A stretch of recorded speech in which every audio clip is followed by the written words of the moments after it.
India ఎప్పటి నుంచో ప్రపంచానికి ఆధ్యాత్మిక గురువుగా ఉంది. హిందూ మతం, జైన మతం, బౌద్ధ మతం, అలాగే సిక్ మతం అనే 4 ప్రధాన మతాలు ఇక్కడే పుట్టాయి. వేల కొద్ది ఋషులు, సాధువులు ఈ పవిత్ర భూమి అంతా తిరిగి ఆధ్యాత్మికతను బోధించారు.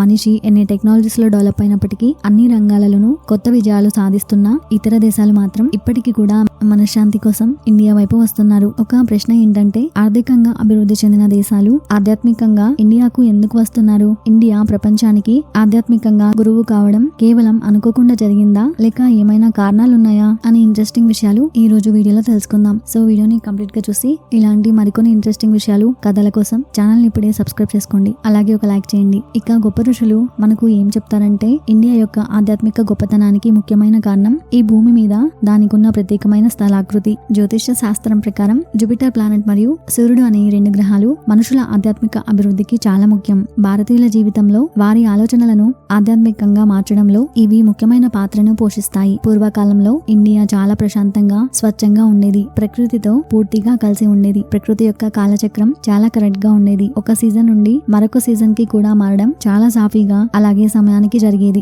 జీవితం చాలా సులువుగా, శాంతిగా, అలాగే ఏ ఒత్తిడి, ఆందోళన లేకుండా జరిగేది. ఇండియాలోని కొన్ని నదులు గంగా, గోదావరి, యమున, సింధు, సరస్వతి, కావేరి మరియు నర్మదా నదులు కూడా ఆధ్యాత్మిక అభివృద్ధిని పెంచాయి. ఈ నదుల్లో ప్రతి ఒక్కటి ఒక ప్రత్యేకమైన దైవిక శక్తితో సంబంధం కలిగి ఉంటుంది. గంగా నది శివుడితో సంబంధం ఉంటుంది. గోదావరి రాముడితో, యమున నది కృష్ణుడితో, సింధు నది హనుమంతుడితో, సరస్వతి నది గణేశుడితో, కావేరి దత్తాత్రేయుడితో, అలాగే నర్మదా దుర్గతో అనుబంధం కలిగి ఉన్నాయని చెప్తారు. ఇండియా సంస్కృతి ఎక్కువగా ఈ నదుల ఒడ్డునే అభివృద్ధి చెందింది. ప్రాచీన ఋషులు, మునులు చాలా మంది ఈ నదుల ఒడ్డునే ధ్యానం చేశారు మరియు దైవిక సహజ రహస్యాలను తెలుసుకున్నారు. అన్ని నదుల్లో కంటే గంగా నది చాలా ముఖ్యమైనది. ఈ నది నీరు చాలా ఆధ్యాత్మిక శక్తిని కలిగి ఉంటుంది. ఈ నీటిని తాగితే అది అనేక జన్మల పాపాలను కూడా పోగొడుతుందని నమ్ముతారు.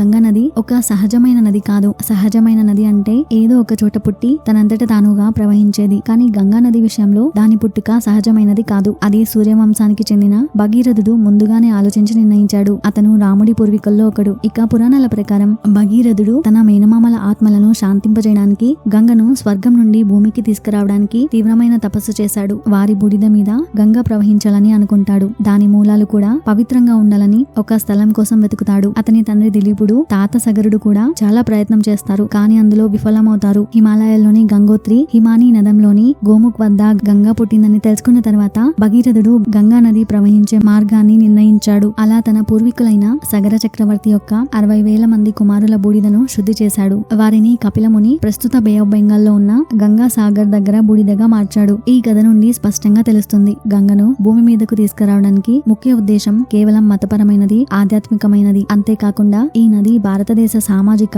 ఆర్థిక అభివృద్ధికి గొప్ప వనరుగా కూడా ఉపయోగపడుతుంది. గంగా ప్రవహించే మార్గాన్ని కనుగొన్నప్పుడు భగీరథుడు అది హరిద్వార్, త్రివేణి సంగమం వంటి ముఖ్యమైన ప్రదేశానికి సంబంధించిన ప్రదేశాల గుండా వెళ్లేలా చేశాడు. అలా అలహాబాద్ లో నది ఒడ్డున జరిగే కుంభమేళా వంటి పెద్ద యాత్రలో చాలా మంది ప్రజలు ఆధ్యాత్మిక శక్తిని పొందుతారు. గోముఖ్ అనే పవిత్ర స్థలం కొన్ని ప్రత్యేకమైన ఆకాశ కిరణాలు, ముఖ్యంగా బృహస్పతి గ్రహం అంటే జూపిటర్ నుండి వచ్చే కిరణాలను అందుకుంటుంది. ఇక సైంటిఫికల్ గా కూడా 1896లో మిస్టర్ హాకింగ్ అనే ఒక బ్రిటిష్ బ్యాక్టీరియాలజిస్ట్ ప్రపంచంలోని అన్ని ముఖ్యమైన నదుల నీటిని, అలాగే గంగ నీటిని పరిశీలించి గంగ నీరు ప్రత్యేకమైనదని తేల్చారు. అది చాలా స్వచ్ఛమైనదని, అంతేకాకుండా క్రిమి సంహారిణి అని కూడా తేల్చారు. ఆ తర్వాత డాక్టర్ హైరల్ అనే ఒక ఫ్రెంచ్ వైద్యుడు గంగ నీటిలో అనేక వ్యాధులకు కారణమయ్యే సూక్ష్మ క్రిములను నాశనం చేసే శక్తి ఉందని నొక్కి చెప్పాడు. అలాగే 1947లో జర్మనీకి చెందిన నీటి విశ్లేషకుడు కోహిమాన్ భారతదేశాన్ని సందర్శించి వారణాసిలో గంగా నుండి తీసుకున్న నీటి నమూనాను పరిశీలించాడు. అతను బాగా పరిశీలించి ఆ నది నీటిని అనేక వ్యాధుల యొక్క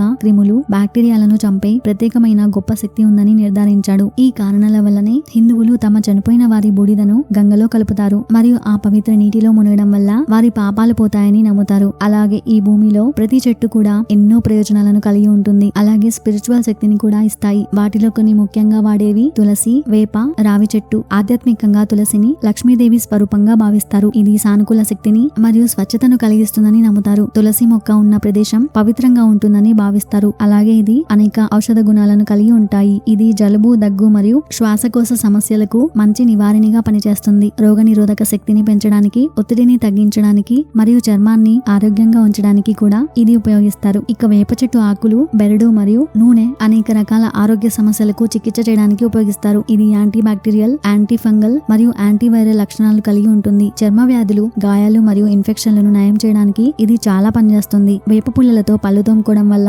దంతాలు మరియు చిగుళ్ళు ఆరోగ్యంగా ఉంటాయి. అందుకే మన పూర్వీకులు వేప పుల్లలతో పళ్ళు తోముకుంటారు. ఇక వేప చెట్టు గాలిని శుద్ధి చేస్తుంది మరియు కీటకాలను నివారిస్తుంది. దీనిని వ్యవసాయంలో సహజమైన పురుగు మందుగా కూడా ఉపయోగిస్తారు. ఇక రావి చెట్టును విష్ణువు స్వరూపంగా పూజిస్తారు. ఇది జ్ఞానోదయానికి గుర్తుగా ఉంటుంది. ఎందుకంటే గౌతమ బుద్ధుడు ఈ చెట్టు కిందనే జ్ఞానాన్ని పొందాడు. రావి చెట్టు ఎంతో పెద్దదిగా పెరుగుతుంది మరియు ఎక్కువ మొత్తంలో ఆక్సిజన్ ను విడుదల చేస్తుంది. ఈ 3 చెట్లు భారతదేశ సంస్కృతి, ఆరోగ్యం మరియు పర్యావరణంలో ముఖ్యమైన పాత్రను పోషిస్తాయి. ఇక దేశంలో హిమాలయాలు, దట్టమైన అడవులు, విశాలమైన భూమి వంటి అనేక రకాల సహజమైన ప్రదేశాలు ఉన్నాయి. ఈ ప్రశాంతమైన వాతావరణం ఆధ్యాత్మిక సాధనకు అనుకూలంగా ఉంటుంది. ఇక ఆధ్యాత్మిక గ్రంథాలకు వస్తే వేదాలు, ఉపనిషత్తులు, భగవద్గీత వంటి గొప్ప ఆధ్యాత్మిక గ్రంథాలు ఈ దేశంలోనే పుట్టాయి. ఈ గ్రంథాలు మానవాళికి జ్ఞానాన్ని, మార్గాన్ని చూపుతాయి. ఇలా చెప్పుకుంటూ పోతే ఎన్నో కారణాలున్నాయి. ఈ కారణాలన్నిటి వల్ల భారతదేశం ఒక గొప్ప ఆధ్యాత్మిక భూమిగా నిలుస్తుంది. ఎన్నో దేశాలు ఇక్కడికి వచ్చి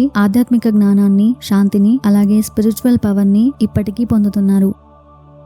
ఇలాంటి మరిన్ని కథల కోసం ఛానల్ని ఇప్పుడే సబ్స్క్రైబ్ చేసి పక్కనే ఉన్న బెల్ ఐకాన్ని యాక్టివేట్ చేసుకోండి. అలాగే ఒక లైక్ చేయండి friends. Thank you for watching.